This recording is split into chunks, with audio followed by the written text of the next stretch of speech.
see how to get back to presenting, or we'll just do this small screen because that's honestly good enough if you guys are able to see it.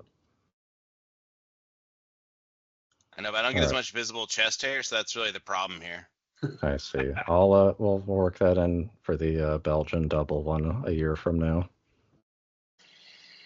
All right, we're gonna meet our team here. Of course, these are really the three things to focus on in our beer. Again, not an environmental group, handmade. A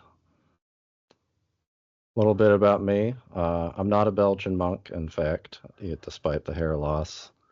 And really, at the end of the day, I'm not going to go into a ton of detail because if you do want to learn everything there really is to know about making an awesome Trappist beer, you really just should read Stan's book, Brew Like a Monk. But I guess I am the de facto expert since I've made this style 10, 11, 12 times, each a slightly different way. Oh, maybe that doesn't matter. So I think there's kind of three things that we want to focus on in a Belgian single. It's a pretty simple style, but still one where we got to take note of each of its characteristics. Those being the pale appearance, the very strong noble hop character, strong yeast character, strong bitterness, high carbonation. But despite all of these strong characteristics, most importantly is drinkability. So in my personal experience, I've always valued that pale appearance in just about every way, really. And for me, that just means keeping things real simple with 100% Pilsner malt. Because, yeah, again, looking at all those previous points before, this is not a malt forward style. The malt really just is there to provide sugars for the most part. And similarly, I kind of prefer keeping crystal malts out of it in the same way I like keeping crystal malts out in my West Coast IPAs. I want this thing to be crisp, and something like crystal malts can kind of oxidize into something a bit undesirable. But the Average Brew guidelines, I believe, require a little bit more than 100% Pilsner malt. Believe if we pull them up that we'll see that we also need to add some kind of sugars and some form of alternate fermentables that are up to you guys. So with that in mind, I would kind of recommend going something that is a bit of a low protein source, something like flaked maize, rice, sugar, or even honey. Because, yeah, you don't really need something like a crystal malt or something to promote head formation. This thing's going to have a crap ton of noble hops in it and be almost as carbonated as a saison. So, if anything, you might run into problems with too much head. Which, yeah, bringing us on to the second one, and you guys can just stop me at any time. We're going to want a strong noble hop character. I think this is something that a lot of people overlook when they're making their Belgians, because when you're tasting these beers, I think there's a little bit of an overlap between the yeast character and the hop character. A lot of that kind of spicy notes that you get from the yeast are highly complemented by your hop choice. And by anybody that knows me, you know that I'm going to obviously recommend Hertzbrucker, and in particular with a Belgian single, combining it with Satz. Those two hops for me are kind of like the Belgian equivalent of EKG and Fuggle. And I think you guys are pretty familiar with those hops. A lot of overlap with, earthy, spicy, herbal, a little bit of citrus notes. And yeah, both of these are subtle hops, rounded hops, and probably in a typical recipe, you're going to be dumping in probably, especially the way the drought has been, 8 or more ounces into the boil. Unless, of course, you're following the Average Brew guidelines, then I guess you can do Magnum and Satz. That's fine. The people are wrong. All right. And for probably the thing that everybody thinks of with this style, rightfully so, we'll be using Belgian yeast. I don't think you can go wrong at all with going with something like 3787 or with the guidelines specifically with triple double. There's really not a whole lot to say about this yeast other than it just really makes this beer.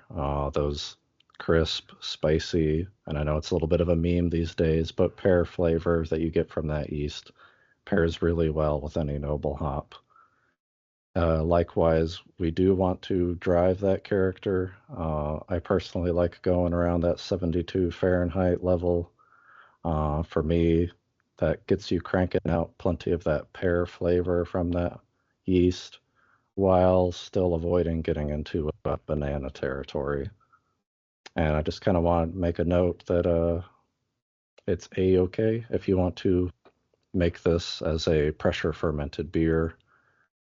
It's, I think, a little bit of a myth that Belgian yeast, even Trappist yeast, can't handle pressure, as I've kind of accidentally done. I've made this beer at 100 plus psi, and yeah, that beer was maybe took 8, 12 hours longer to ferment than normal. That yeast did not care at all. And regarding the other recommended yeast in the guidelines is the Lallemand, what is that, Abbey yeast. I suppose someone else will have to speak on it because I have absolutely no experience with it. Have you tried any of the other Belgian strains out there, like the Rochefort strain or the Chimay strain in your singles? Yeah, I did the Chimay strain one time. This was just one time, I think about 5 years ago, and I felt like it kind of lacked a lot of the character that I wanted from the Belgian yeast. Maybe I fermented it too cool or something, but I just kind of felt like it was lacking much character when I used it. Have you used it before? I've not used it in a single. I like Chimay in a quad from time to time. It's a good change up. Yeah, It's my I want. second favorite yeast for dark Belgians. Okay, what do you like about it? I'm trying to remember. It just made a really good beer the last time I used it. That's all I can remember off that one. I'm trying to remember the notes I got from it, but it was pretty tasty. But I always Yeah, use triple double, so I don't really. yeah. I was just wondering if maybe its yeast character maybe relies on a high gravity to express itself, or if it perhaps it's more subtle than triple double.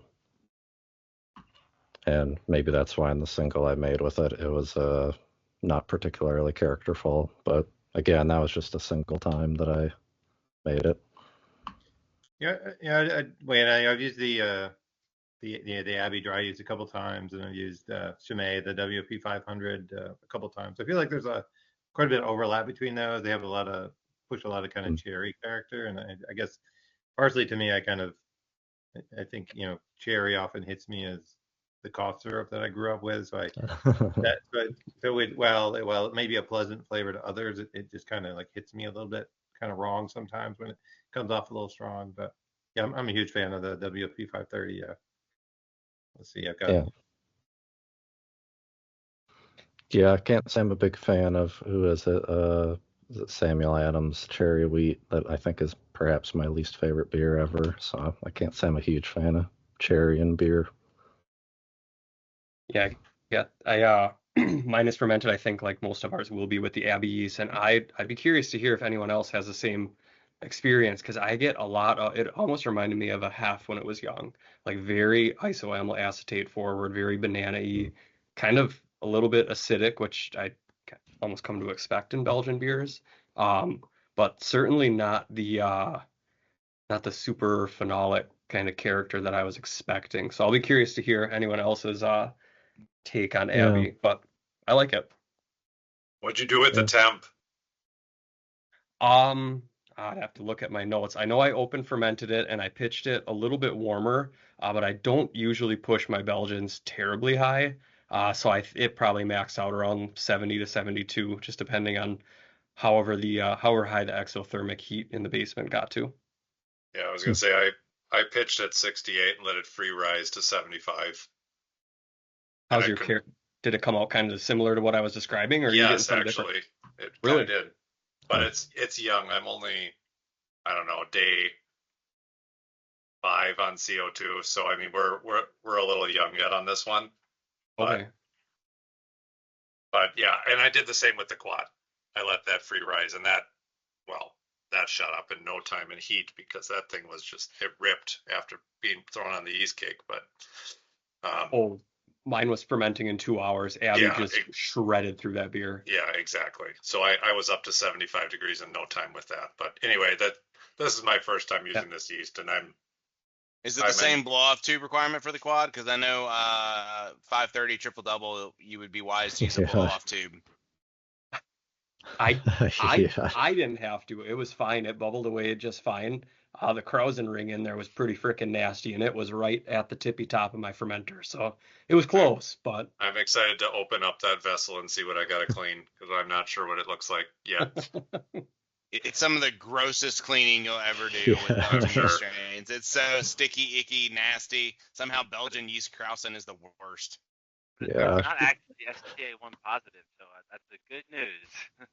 I've got those mirror stainless conicals, so they're pretty easy to wipe and clean, thankfully. But we'll see how it handles this one.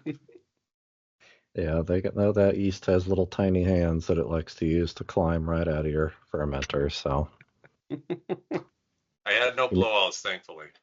Okay, that's good. All right, sweet.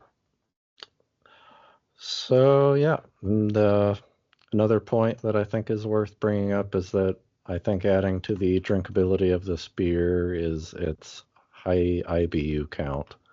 In my experience, I like having it over 40, maybe even around 50, because again, I just really want that bitterness to be kind of like an IPA, cleansing your palate each time you take a sip. And kind of a note I'd like to make on that one too is that again, even if you're, I suppose, outside of the average brew guidelines, brewing with low alpha German hops, don't worry about dumping in all 8 to 12 ounces, whatever it takes. In my experience, all of that vegetal matter is a good thing and kind of adds to the complexity of the beer. Don't necessarily want this thing to be too clean.